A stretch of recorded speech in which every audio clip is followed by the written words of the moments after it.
Cốc của mẹ này, cốc của Neo này, cốc của bố này. 1, 2, 3 nhỉ? Mình mở nhá. Nào, Neo mở đi, Neo mở đi. 1, 2, 3. Ơ, bố không có à?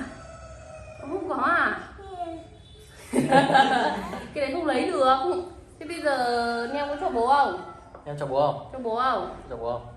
Thóc ra nhìn không hiểu chuyện gì xảy ra. Cho bố không? Cho bố Cho không? bố không? Thóc hiểu chứ. Cho bố Con không hiểu cái gì hết luôn. Cho bố không? Không cho bố à? Cho bố không?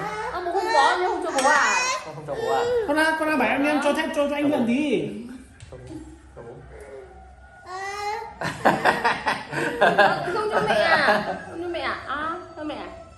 À, Cho Neo bố. không có à? Cho bố không? Có cho bố không? Bố của Nhân đâu? Đây của em đây. Cho bố, Không cho cho bố. bố à? Không cho bố à? Cho bố.